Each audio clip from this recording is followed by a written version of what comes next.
hello' everyone আসসালামু আলাইকুম কি খবৰ আপোনালোকৰ আশা কৰোঁ আপোনালোকৰ খবৰ ভাল আজি এটা নতুন ৰেচিপি লৈ আহিছোঁ আৰু আজি ৰেচিপিটো হৈছে শিমলা মিৰ্চৰ এটা স্টেক্সৰ ৰেচিপি হয় এটো কিছুমানে ক্যাপসিকাম যিটো দীঘল জলকীয়া হেতু জলকীয়া ৰেচিপি হয় কিছুমানে কয় ইয়া ক্যাপসিকাম বুলি কিছুমানে শিমলা মিৰ্চ বুলি কয় তো এটো মই কেনেকৈ বনাইছো আজি তাকে শেয়াৰ কৰিম খাবলৈ খুব বেছি টেষ্টি হয় আৰু লগতে একদম ক্ৰাঞ্চি হয় আৰু এই ৰেচিপিটো অলপ ডিফাৰেন্ট টাইপৰ হয় তো এই ৰেচিপিটো বনাবৰ কাৰণে প্ৰথমতে মই লৈছো এই জলকীয়া দীঘল জলকীয়া শিমলা মিৰ্চ তো এখিনি লৈ পেলে এতিয়া ধুই মেলি লৈছো আৰু মাজৰ যেটো অংশ হেখিনি মানে উলাই দিম হেকাৰণে একফালে এনেকৈ কাট কৰিম সিধাকে গুটেখিনি নহয় বাস মাজৰ অংশখিনি এনেকৈ দীঘলকে কাটি লৈ ইয়াৰ যেটো গুটি আছে জলকীয়াৰ হেখিনি বাহিৰ কৰি দিম আৰু মাজৰ ওপৰ অংশ যিখিনি বগা বগা থাকে জেগা হেখিনি মানে বাহিৰ কৰি দিম আৰু পুৰা খালি কৰি দিম ভিতৰখিনি তো এনেকৈ গুটেখিনি মই কাটি পেলে উলাই লম এতিয়া মই ইয়াৰ ভিতৰত দিব কাৰণে মই ইয়াতে বইল আলু লৈ লৈছো এখিনি পিটিকি লৈছো লগতে পিয়াজ এতে ৰেড চিলি পাউডাৰ ধনিয়া পাউডাৰ লগতে চাট মছলা নিমখ স্বাদ অনুসৰি আৰু এখিনি লৈ পেলে ইয়াতে বেছি জলকীয়া ব্যৱহাৰ নকৰো যেটো এটো অলপ জ্বলা থাকে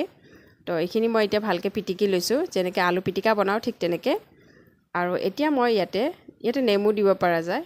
তো এতিয়া মই এখিনি কি কৈছো ইয়াৰ যেটো ভিতৰ অংশখিনি উলাই তাতে গুটেখিনি যিমানখিনি সোমাই আৰু হিমানতে সোমাই দিছো তো এনেকৈ গুটেখিনি এনেকৈ সোমাই দিছো মানে হেচি পেলে যাতে সোমাব লাগে যাতে উলাই নাহে তো এনেকৈ হেচি মই গুটেখিনি সোমাই দি লৈ এতিয়া বাকি যিখিনি আছে গুটেখিনি মই ৰেডি কৰি লৈছো আৰু এতিয়া ডাইৰেক্ট এনেকৈ ভাজিব গলে বস্তুখিনি উলাই যাব হে কাৰণে এইখিনি মই এতিয়া যাতে উলাই না যায় হে কাৰণে মই ইয়াতে মানে এটা লেয়াৰ এটা দিম মানে যেটো আটা গুটি লৈ মানে যেটো আমি ৰুটি বনাও ন ঠিক তেনেকৈ ৰুটি বনাই লৈ এতিয়া মই ইয়াতে ৰুটি বনাই লৈ পেলে যেটো কাট কৰি লম এনেকৈ ৰুটিটো বনাই লৈ এতিয়া এনেকৈ কাটি লৈছো এনেকৈ কাটি লৈ এতিয়া লেয়াৰ বিলাকত এনেকৈ পানী লগাই লম এনেকৈ পানী লগাই লৈছো অলপকে পানী লগাই লৈছো একদম বেছি নহয় বেছি দিলে বস্তুটো গলি যাব তো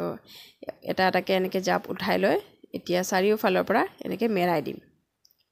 আৰু এটা মেৰাওটো যাতে খুল খাই যায় তো অলপ পানী দি দিলে বস্তুটো লাগি যায় ধুনিয়াকে তো এনেকৈ এটা লেয়াৰে নহয় দুটা তিনটা লাগিব তো যিমান কিটা লাগে আৰু হিমান কিটা দিব পৰা যায় এনেকৈ ৰুটি বনাই কাট কৰি লৈ পেলে দিলে এটা ধুনিয়া শেপো আহে আৰু বস্তুটো দেখিবলৈ অলপ ইউনিক ষ্টাইল হয় তো এনেকৈ আপোনালোকে ট্ৰাই কৰিব পাৰে বহুত ধুনিয়া এটা ৰেচিপি হয় খাবলৈ খুব বেছি টেষ্টি হয় তো এনেকৈ মই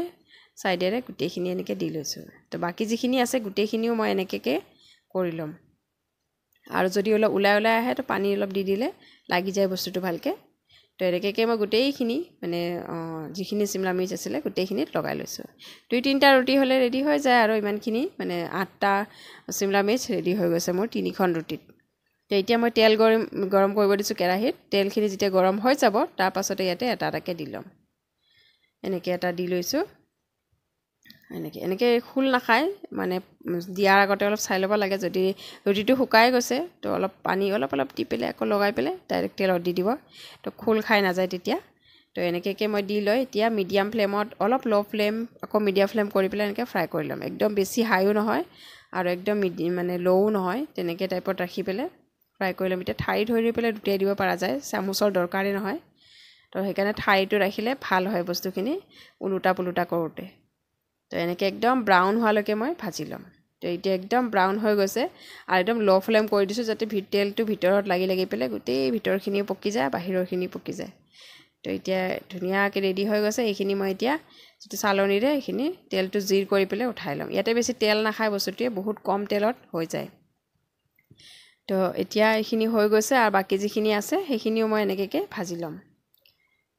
যিখিনি তেল দিছিলো মই সেইখিনি তেল থাকি গৈছে মানে তেল বহুত কম মানে পৰিমাণত খায় আৰু এটো যিমান পাৰে বনাও আটাৰে বনাব চেষ্টা কৰিব লাগে ময়দাৰে নহয় আটাৰে বনালে আমাৰ নিজৰ কাৰণে ভাল হয়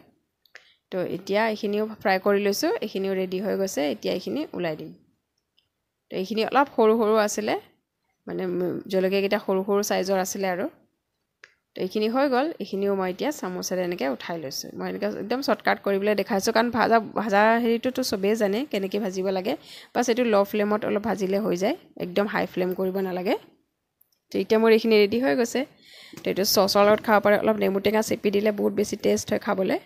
তো এইখিনি মোৰ আজিৰ ৰেচিপি আছিল শিমলা মিৰ্চৰ এটা স্নেক্সৰ ৰেচিপি খাবলৈ খুব বেছি টেষ্ট হয়